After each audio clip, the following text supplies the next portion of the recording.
Welcome back to Tutor on a Bike. So it's another lovely day. We're just having another run back from Castle Douglas. I've had another little job to do there. And first of all, I seem to have picked up a subscriber. Hi! Lovely to have you with me, new friend. As you probably know, I'm running this channel just as much as anything else for my own amusement, so it's all the more gratifying that someone else has decided to subscribe and come along. It's wonderful. Welcome. Leave a comment, tell me who you are, we'll have a chat. And if there's anywhere in South Scotland you particularly want me to go to, if you're not familiar with the area, let me know. More than happy to oblige. So, there's not much news. It's been a few days since I was last recording. I have been out on the bike quite a bit, but I've not been recording because it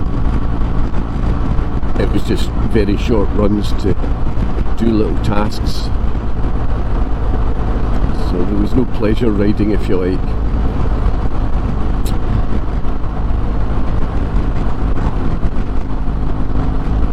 So I'll tell you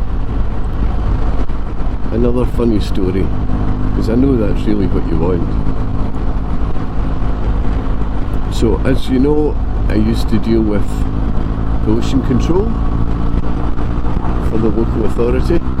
Wait till I get past these guys and then I'll speak to you.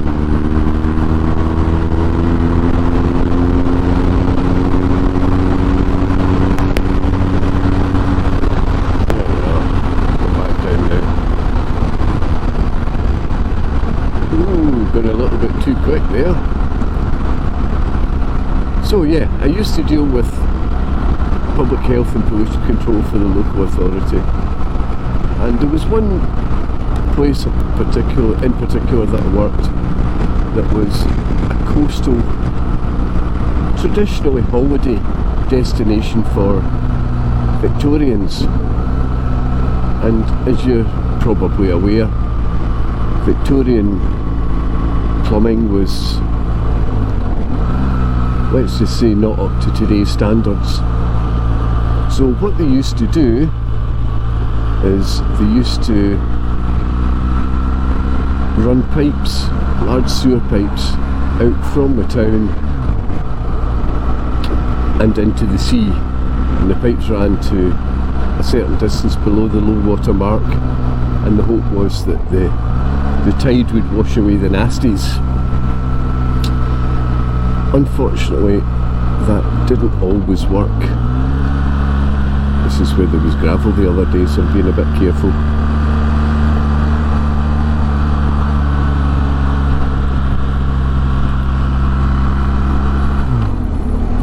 And in the intervening 100 years, the pipes that the Victorians had run out had corroded to such an extent that they had holes in them, and so if you wanted to go swimming in the bay, you were no doubt accompanied by bobbing pink toilet roll, used condoms, sanitary wear, and all sorts of other nasties.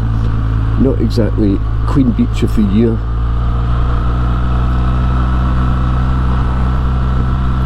Here we go.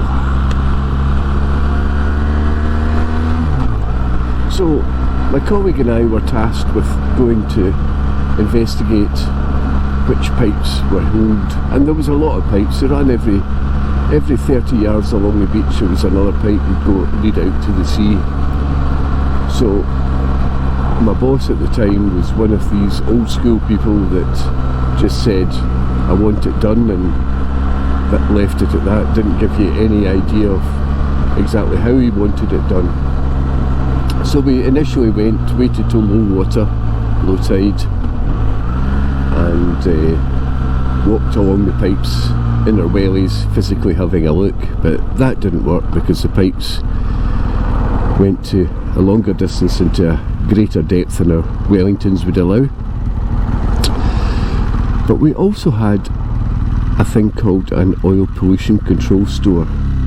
So what happened there is that because we lived in a fairly major shipping lane, the danger of leakage and oil pollution was very real. So we had a store ready to go and treat or deal with that if the need arose at a moment's notice.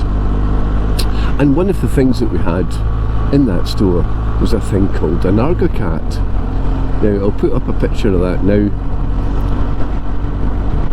It's a plastic vehicle with 8 little wheels, and it's steered very much like a caterpillar. That you turn the handlebars, it is steered by handlebars, and it stops the wheels on one side and slides along. A skid steer, I think, is probably what our American friends would call it. And on the 8 little tyres there were fins to propel this thing through the water, because it was in fact an amphibious vehicle. It wasn't really designed for open sea, but it did float and it did move with the aid of these little fins on the tyre. So we decided this is what we were going to use to try and inspect the pipes, and we fashioned a perspex box that allowed us to put it into the water and see through it down into the pipes. So we went to learn how to ride this, or drive this thing, and we went to the Borough Yard, which is the yard where the mechanics are, where all the bin lorries are stored, and I had a go. So we got this thing started, and 2 young, early 20-year-old guys had great fun skidding about the Borough Yard, which was probably about an acre of concrete pad, skidding this thing around, learning, supposedly, well, that was our excuse anyway, how to drive it. And once we kind of got the hang of it, we loaded it onto a trailer and took it back to the beach. And with full of youthful enthusiasm, we went down the slipway into the water at full throttle and filled up the Argocat with water. So we're soaked. The Argocat is full of water with probably about 3 inches of free running board before it started to sink, and we were bailing it out as hard as we were able. The engine was still going, miraculously, but we're bailing this thing out and trying to move it closer to the water so that we could perhaps just tip it over.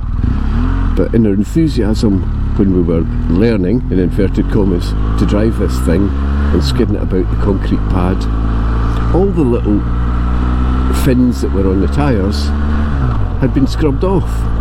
So we had slicks, essentially, to try and propel us through the water. So it made a lot of noise, a bit of splashing, and absolutely no forward momentum whatsoever.